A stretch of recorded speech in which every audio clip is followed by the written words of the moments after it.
Hello दोस्तों, हम लोग हमेशा सोचते हैं किसी न किसी तरह से हम अपने पैसे को बढ़ा सकें, पर पैसे को बढ़ाना कैसे है ये हमको जानकारी कम होती है। हर परिवार में जो भी लोग कमाते हैं वो कहीं ना कहीं अपना पैसा बचा कर रखते हैं। जो हमारे मध्यम वर्गीय परिवार हैं उनको बचत करना थोड़ा कठिन हो जाता है। मध्यम वर्गीय परिवार में भी दो तरह के लोग होते हैं, एक उच्च मध्यम वर्गीय परिवार और दूसरा निम्न मध्यम वर्गीय परिवार। तो जो उच्च मध्यम वर्गीय परिवार है वो तो कैसे ना कैसे पैसा बचा ही लेते हैं। जिनकी सैलरी थोड़ी अच्छी होती है वो अपनी रोज़मर्रा की ज़रूरतों को आसानी से पूरा कर लेते हैं। लेकिन हमारे समाज में जो लोग निम्न मध्यम वर्गीय परिवारों में आते हैं उनके लिए बचत करना बहुत कठिन हो जाता है। उनका सपना होता है कि हम किसी न किसी तरह पैसा जोड़ जोड़ कर लखपति बन जाएं। उनको बहुत मेहनत करने के बाद भी बचत नहीं हो पाती है। तो इस तरह के लोगों के लिए SBI ने एक नई योजना शुरू की है जिसका नाम है हर घर लखपति योजना। तो चलिए शुरू करते हैं एक नया वीडियो एक नई योजना के साथ। नमस्कार दोस्तों, मेरा नाम शिखा है और आप देख रहे हैं शिखा टिप्स एंड व्लॉग्स चैनल। हम शुरू करते हैं एक नई योजना जिसका नाम है हर घर लखपति योजना। यह योजना SBI बैंक में चल रही है। तो इस योजना में कुछ भी नुकसान होने का चांसेस नहीं है, मतलब कैसे भी आपका पैसा डूबने वाला नहीं है। आपको इसमें प्रॉफिट ही होगा। और जो लोग बहुत ज़्यादा बचत नहीं कर पाते हैं उनके लिए यह योजना बहुत लाभकारी है। ये एक प्रकार की RD है। RD मैंने आपको बताया था रेकरिंग डिपॉजिट, मतलब इसमें हर महीने आपको पैसा जमा करना पड़ता है। जितने साल की चाहें आप इसको ले सकते हैं। अगर आप पैसा कम जमा करना चाहते हैं तो आपको समय ज़्यादा लगेगा पैसा इकट्ठा करने में, और यदि आप थोड़ा ज़्यादा अमाउंट जमा कर सकते हैं तो आपको 1 लाख रुपए जमा करने में कम समय लगेगा। इसके बारे में मैं आपको सारी जानकारी देती हूँ। हर घर लखपति योजना ये RD है जिसको हम रेकरिंग डिपॉजिट कहते हैं। इसमें आप 1 लाख और इससे भी ज़्यादा रुपए इकट्ठे कर सकते हैं। इस योजना को एक परिवार के 1 से अधिक सदस्य भी ले सकते हैं। जैसे कि परिवार में अगर पिता कमाता है तो वो अलग खोल सकता है, माता कमाती हैं तो माता जी अलग खोल सकती हैं, अगर उनका बच्चा कमा रहा है तो वो भी अलग खोल सकता है। आपके मन में प्रश्न आ रहा होगा RD क्या है? RD में आपको हर माह एक निश्चित राशि एक निश्चित अवधि के लिए जमा करनी पड़ती है और वो कुछ समय बाद, आपका फिक्स समय है, उस समय के बाद आपकी जो मूल राशि है उसमें आपको जो ब्याज मिलेगा वो जुड़ करके पूरी तरह जब मैच्योर हो जाती है तब वो पैसा आपको मिल जाता है। सीधा साधा हिसाब है इसमें कि आपको हर महीने पैसे जमा करने हैं। आप थोड़ा थोड़ा हर महीने पैसे जमा करेंगे तो आपको लास्ट में 1 लाख रुपए या उससे अधिक भी मिल सकते हैं। अब प्रश्न आता है कि इस योजना को कौन खोल सकता है? इस योजना को सिंगल पर्सन खोल सकता है, मतलब मैंने एक अकाउंट अपने नाम से खोल लिया और मैं उसमें फिर हर महीने पैसे जमा करती रहूंगी। ये हो गया सिंगल अकाउंट। दूसरा है इसमें जॉइंट अकाउंट। इसमें 10 वर्ष से अधिक आयु वाले बच्चे भी खाता खोल सकते हैं। उनको बस अपना स्वयं से हस्ताक्षर करना आना चाहिए, लेकिन उनके पेरेंट्स के साथ ही वो अकाउंट खोल पाएंगे। गार्जियन उनका होना चाहिए। हाँ, यदि किसी अभिभावक ने बच्चा गोद लिया है, उसके नाम से वो अकाउंट खोलना है, गोद लेते समय जो भी पेपर्स होते हैं, डॉक्यूमेंटेशन होता है, वो सारा आपको वहाँ बताना पड़ेगा। 10 वर्ष से अधिक आयु का, कितनी भी वर्ष हो आयु, वो व्यक्ति अकाउंट खोल सकता है, मतलब वो ये योजना ले सकता है। अगला प्रश्न आता है कि इसका समय कितना है, इस योजना की अवधि कितनी है? तो इस योजना की अवधि कम से कम 3 वर्ष और ज़्यादा से ज़्यादा 10 वर्ष तक की है। यह योजना आपके हिसाब से ही दी जाएगी। आपको मिनिमम 3 साल तो लेना ही पड़ेगा। फिर आपको अगर कम अमाउंट करना है तो आप 4 साल भी कर सकते हैं, उससे कम अमाउंट करना है तो 5 साल भी कर सकते हैं। पूरा आपके ऊपर डिपेंड है। आप सोच समझकर इसका इंटरेस्ट रेट देखकर तभी इस योजना को लीजिए। अब प्रश्न आता है कि यदि हम इस अकाउंट को समय से पहले बंद करें तो क्या हमें नुकसान होगा या कोई पेनल्टी भरनी पड़ेगी? तो हाँ, अगर आप समय से पहले, जो भी आपने इस योजना का समय फिक्स किया है, उससे पहले यदि योजना को बंद करते हैं तो आपको इसमें पेनल्टी देनी पड़ती है। यदि आपकी मूल राशि 5 लाख से कम है तो आपको 0.05 पेनल्टी देनी पड़ती है, और यदि 5 लाख से अधिक है तो आपको 1% पेनल्टी देनी पड़ती है। अमाउंट ज़्यादा है तो पेनल्टी भी ज़्यादा होगी, लेकिन 5 लाख से यदि ज़्यादा है तो कम है तो सिर्फ 0.5% ही आपको देना पड़ेगा। चूँकि ये रेकरिंग डिपॉजिट है तो आपको हर महीने किस्त जमा करनी है। अब यदि किसी महीने आप किस्त जमा करना भूल जाते हैं या फिर आप किसी अन्य कारणवश किस्त जमा नहीं कर पाते हैं तो क्या होगा? इस तरह की स्थिति में आपको जो 5 साल से कम की अवधि वाली आरडी है, मतलब आपका समय 5 साल से कम है, तो आपको हर महीने 1.5% 1.5% पेनल्टी देनी पड़ती है। मतलब 100 रुपये पर आपको 1.5 रुपये एज अ पेनल्टी ऐड करके अगले महीने वो पैसा भी जमा करना पड़ेगा। अगर आप हर महीने 2000 रुपये जमा करते हैं और आप एक महीने जमा नहीं कर पाए हैं तो उस महीने की आपको 2000 और प्लस उस पर 1.5% 30 रुपीज़ ऐड होगा। उसके बाद आपको वो पेनल्टी के साथ जमा करना पड़ेगा। मतलब आपकी अगर कोई भी किस्त चूक जाती है तो आपको उस राशि को पेनल्टी के साथ भरना पड़ेगा, और ये पेनल्टी मंथली होती है, हर महीने लगेगी जितने महीने आपकी चूकती है, लेकिन सिर्फ कुछ महीने तक। अब यदि आपकी आरडी 5 साल से अधिक समय की है तो क्या होगा?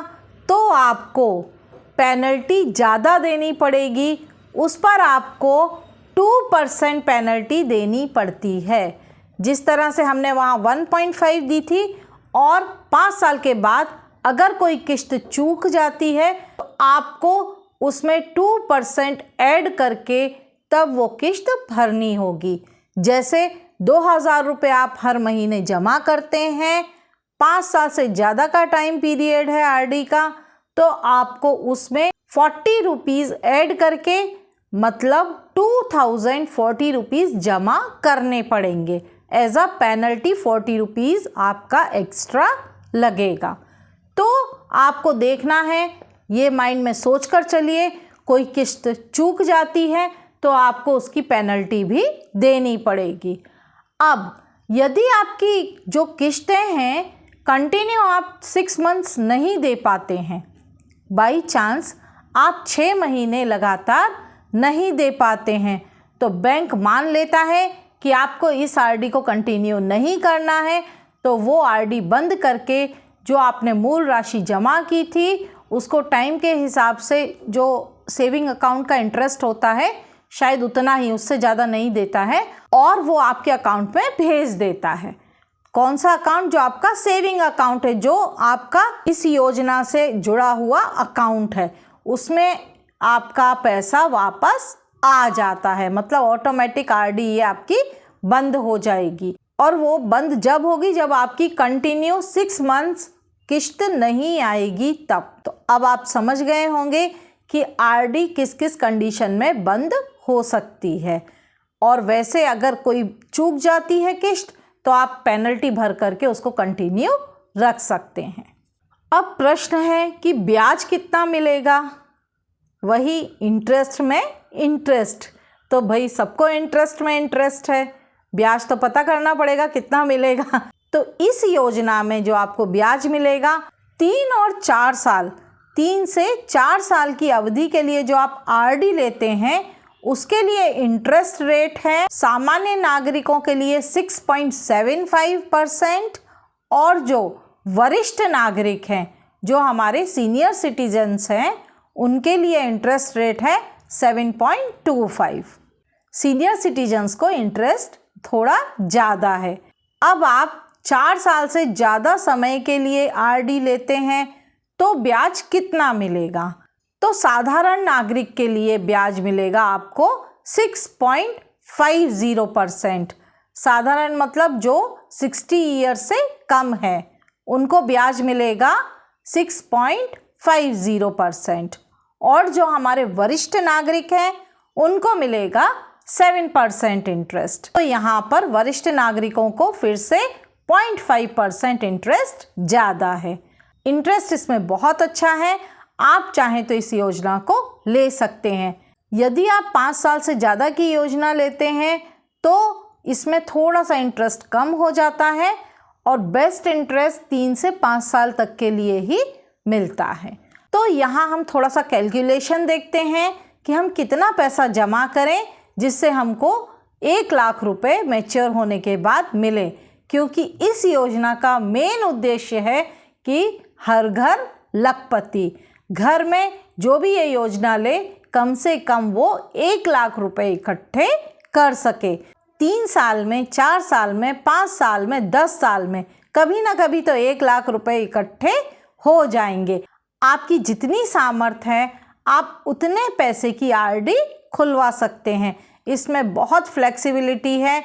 आप कम अमाउंट डालिए तो आपका समय उधर ज़्यादा बढ़ जाएगा और ज़्यादा अमाउंट डालेंगे तो समय कम हो जाएगा और 1 लाख रुपए पूरे हो जाएंगे। तो चलिए हम देखते हैं अपने SBI की आरडी कैलकुलेटर पर।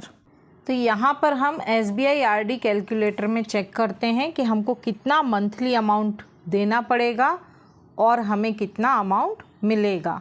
यहाँ पर मैंने SBI का आरडी कैलकुलेटर खोल लिया है। अब सबसे पहले मैं आपको इसमें 2500 अमाउंट डाल के दिखाती हूँ। यहाँ पर 2500 मैंने डाल दिया है। इंटरेस्ट है 6.75, जैसा कि मैंने आपको बताया था कि ये सामान्य नागरिक के लिए इंटरेस्ट है। और टाइम पीरियड आपका यदि आप 3 साल के लिए डालते हैं तो यहाँ पर आप 3 साल में 90,000 जमा कर रहे हैं, जिसमें आपको इंटरेस्ट मिल रहा है 9,950 रुपीज़ और यहाँ पर टोटल करके हमको मिल जाएंगे 99,950 रुपीज़, मतलब 1 लाख रुपए में 50 रुपये कम। तो अंत में आपको लगभग 1 लाख रुपए मिल जाएंगे। अब हमें मंथ में अमाउंट कम जमा करना पड़ेगा 1,810 रुपीज़ और आपको इंटरेस्ट सेम मिलेगा। फिर हम जाते हैं, टाइम हमने ज़्यादा कर दिया, इसमें हमको ज़्यादा टाइम मिल जाएगा और यहाँ पर आपका इन्वेस्ट अमाउंट हो गया 86,880 रुपीज़, मतलब आपने जो अमाउंट जमा किया है बैंक में। अब आपको यहाँ पर इंटरेस्ट मिल रहा है 13,022 रुपीज़। अब यहाँ आपको ब्याज ज़्यादा मिलेगा क्योंकि टाइम ज़्यादा हो गया है, 4 इयर्स हो गए हैं, तो इंटरेस्ट भी आपको ज़्यादा मिलेगा। तो ये हो रहा है 99,902 रुपीज़। तो लगभग 1 लाख रुपए आपके साल में जमा हो जाएंगे। फिर यदि आप इतना भी अमाउंट मंथ में जमा नहीं कर पाते हैं तो आप इससे भी कम अमाउंट डाल सकते हैं। जैसे मैंने यहाँ पर डाला है 1,407 रुपीज़। यहाँ पर कुल 1,500 भी नहीं है, सिर्फ आपको 1,407 रुपये महीने में जमा करने हैं। यहाँ समय बढ़ जाएगा तो समय हो जाएगा 5 साल। हमने कुल राशि जमा की 84,420 रुपीज़। अब यहाँ पर टाइम ज़्यादा हो चुका है, 5 साल हो गए हैं, तो यहाँ आपको ब्याज भी ज़्यादा मिलेगा। तो यहाँ ब्याज मिल रहा है आपको 16,126 रुपये। आपको 5 साल बाद मिलेंगे 1,05,46 रुपये, 1,05,46 रुपीज़। अब यहाँ पर हम देखते हैं वरिष्ठ नागरिक जो कि हमारे सीनियर सिटीजन्स हैं, उनको कितना अमाउंट हर महीने जमा करना पड़ेगा और वो कब तक 1 लाख रुपए इकट्ठे कर पाएंगे, इसके लिए समय कितना है, उनका कितना ब्याज है।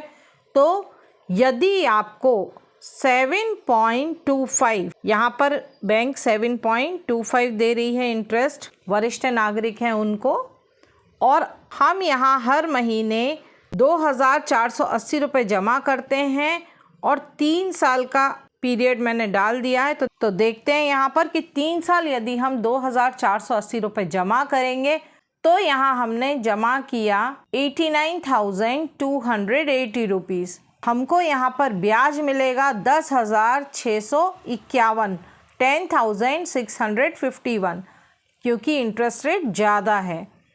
अब टोटल वैल्यू कितनी हो जाएगी इंटरेस्ट रेट ऐड करने के बाद? हमको कुल राशि मिलेगी 99,931 रुपये, 99,931 रुपीज़। तो ये भी लगभग 1 लाख रुपए के बराबर है। इतनी ज़्यादा राशि हर महीने नहीं जमा कर सकते हैं, तो हम यहाँ पर 1,791 रुपीज़ जमा करने पर 4 साल में हमको कितना अमाउंट मिलेगा? तो हमने जो कुल राशि जमा की वो है 85,968। हमको इस पर इंटरेस्ट मिल रहा है वो है 13,926, लगभग 14,000 रुपये। इसके बाद हमको 4 साल बाद जो कुल राशि मिलेगी वो मिलेगी 99,894 रुपीज़।